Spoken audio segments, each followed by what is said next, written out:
Na sequência, Victor, as suas considerações finais. Sim. Engraçado que, ouvindo a fala do Romerito, eu pude fazer uma analogia e voltar lá atrás, na minha pré-adolescência e adolescência. Eu fiz nessa época terapia com uma terapeuta que eu até tenho bastante admiração por ela, mas que chegou um ponto que, e eu falo isso porque eu acredito que a premissa seja a mesma, chegou um ponto que eu sentia que ela queria me ensinar, por exemplo, a falar de futebol, sendo que eu sou uma pessoa que não entende nada, não gosta de futebol, para ser aceito pelos outros e ser mais normal. E aquilo realmente foi muito pesado para mim. Eu desisti dessa terapia à época, eu cheguei a fazer outra terapia, comentei com o psicólogo que eu estava, assim, sobre isso, que isso me deixou algumas marcas negativas. E ele falou assim, mas ela é uma pessoa que atende a vários autistas, como ela pode não gostar de autistas? Eu falei assim, eu não acho que ela tem raiva de autistas, eu acho que ela tem pena. E a pena, muitas vezes, é uma coisa que também segue a gente. Assim como a raiva cega, a pena segue. Você querer mudar a realidade de uma pessoa, infelizmente, às vezes você não pensa nas consequências disso. Eu e minha mãe, a gente acredita muito na premissa do mais informação, menos preconceito. É uma coisa que norteia a gente. E assim como o Adriano, eu acho que isso é o que falta, mas para desmistificar uma premissa básica mesmo com relação ao autismo. A partir do momento que você coloca uma pessoa como inferior à outra, por algum motivo, como se ela não tivesse a capacidade de tomar as decisões dela por ela própria, alguma coisa está errada. Então, o que eu acho é que não dá para pensar em autismo sem pensar em pessoas autistas. O autismo é muito complexo e cada pessoa vai ser um caso, como a gente tanto falou aqui. Então, por que não olhar para cada pessoa e trabalhar as dificuldades daquela pessoa? E, para isso, deputados, eu acho que as famílias precisam de informação e suporte para entender o porquê das coisas, porque sem informação, a gente é budista, como a minha mãe falou, e a gente fala que uma fé, lá no budismo, que o budismo é fé, prática e estudo, porque uma fé sem estudo é fanatismo. Infelizmente, essa informação não chega às pessoas como deveria chegar. Então, eu volto a bater na tecla da informação e de uma maneira mais efetiva. Seja a informação da família, seja a informação dos psicólogos. Você vê que essa psicóloga que eu tinha uma relação muito boa com ela, era assim, muito bem intencionada. Mas você não pode não validar a opinião da outra pessoa, porque você está bem intencionada por ela. Existe, e como vocês também falaram aqui. Então, o que eu proponho é validar as opiniões do autista de uma forma, da pessoa autista, e permitir a participação desse movimento. Porque eu acho que uma coisa que me incomoda muito é alguns autistas já adultos e só os pais falarem por eles, seja autistas verbais ou não. Porque mesmo o autista não verbal, ele pode ter, através da comunicação alternativa, enfim, através de vários meios, ele pode desenvolver essa comunicação, como também o Romerito falou. Então, é isso. Muito obrigado. Obrigado. Nós é que agradecemos por mais uma participação importante. Victor Mendonça é estudante autista também. Com muita alegria, Selma, as suas considerações finais.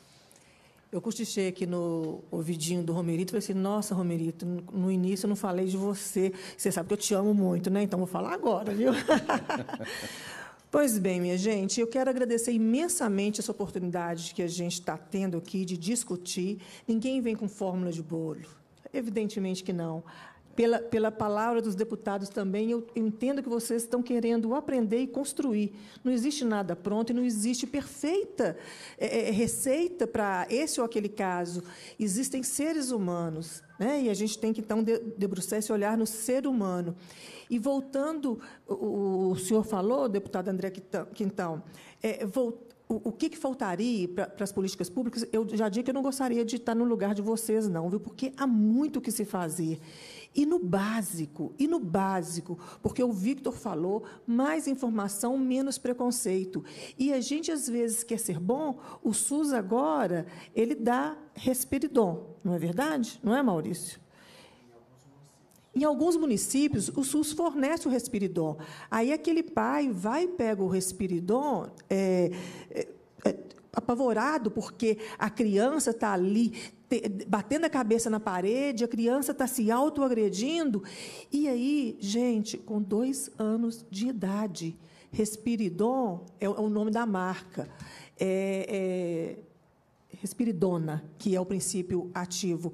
Ele é antipsicótico. A gente está falando de crianças de 2 anos, e não é só aqui em Minas Gerais. No WhatsApp eu vejo Nordeste, Sul, que a gente ainda tem também o preconceito de achar que o Nordeste é menos esclarecido que o Sul. No Sul também isso está acontecendo. Isso acontece no Brasil todo. E aí, essa mãe que eu citei, que recebeu o diagnóstico em fevereiro, Adriana, me perguntava o seguinte, que eu falava com ela, o que eu posso dizer para uma mãe que está recebendo o diagnóstico agora?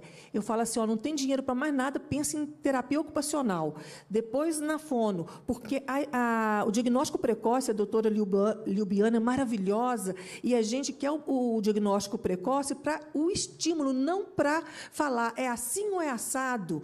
Rotular as pessoas, como eu já disse de outra vez, eu e o Victor não temos medo do diagnóstico, do rótulo do diagnóstico, porque a gente já era rotulado antes. Mãe que mima o filho, mãe de filho único, mãe que teve filho velha, o Victor era mimado, o Victor era egoísta, enfim, rótulos a gente já tinha. Mas esse norte, quando ele vem antes, a gente pensa nos estímulos. E aí, essa mãe que recebeu em fevereiro, ela está com um filho com 8 anos. E aí ela começava, Maurício, a descrever coisas que a gente sabe que ele não está dando conta na escola pelo transtorno sensório-motor, por causa do sentido vestibular, ele tem hipotonia. Como é que ele consegue ficar o tempo que exige que ele fica sentado? E aí ele fica nervoso. Ele está implicando com o irmão, ele não pode ouvir um irmão falando alguma coisa. Selma, você tem certeza do que você está me dizendo? Isso não é psicólogo? Isso não é comportamental? Não, eu não estou falando que não precisa do psicólogo. Nesse momento, ele está apresentando esse comportamento em função de uma dificuldade dele no sistema sensório-motor. Procura uma terapeuta, mas não é qualquer terapeuta. É uma terapeuta que entenda, que ela vai te explicar melhor. E aí, sim, quando a gente cuidar daquele serzinho, quando a gente equilibrar aquele serzinho, que, inclusive, vê toda e ouve todas as informações em primeiro plano, o cérebro é hiperexcitado. Gente, imagina que você querer dormir e você não consegue, porque você fica pensando... Tic, tic, tic, tic, tic, 24 horas por dia. Autista não dorme. Não é sentença de morte, autista não dorme. É que o cérebro é hiperexcitado. Como que a gente vai lidar com o cérebro hiperexcitado? Como que a gente vai lidar com a pessoa que tem dificuldade no sistema vestibular e no sistema proprioceptivo? Isso, muitos de vocês que estão nos ouvindo não vão saber o que é. E aí, o que vocês podem imaginar? Isso é comportamento. Então, vamos ensinar esse menino a ser normal. Com 14 anos, o meu filho falou, mamãe, eu não quero aprender a ser normal. Eu quero me fazer compreender do jeito que eu sou e entender o outro do jeito que ele é. Então, deputada, a gente tem que pensar em tanta coisa, mas, deputado Duarte Bexi, deputado André Quintão, o mais importante, eu agradeço a todos vocês que estão nos assistindo, agradeço a todos vocês que estão nos vendo aqui nesse auditório, é informação. Ninguém é profissional de nada na família, mas, como a Adriana disse, a gente estuda muito. Eu não tenho pretensão nenhuma de passar ensino para ninguém, eu não tenho essa competência, mas eu tenho a minha vivência, e hoje eu posso falar. A minha vida como autista, a vida do meu filho aos 20 anos como autista, importa-me lá se parecer propaganda, sabe? Esse cara escreveu esses 2 livros, sabe? Esse cara que teve 3 anos de fobia social, 3 anos preso dentro do quarto. E se eu achasse que isso era do autismo? E se eu não entendesse o ser humano que estava atrás desse cara? Ele não podia hoje estar compartilhando vivências e ajudando e sendo admirado por tanta gente. Sim, a gente ainda tem problemas, né, filho? Mas a gente não desiste de se informar e de buscar a melhor solução. Muito obrigada. Obrigado.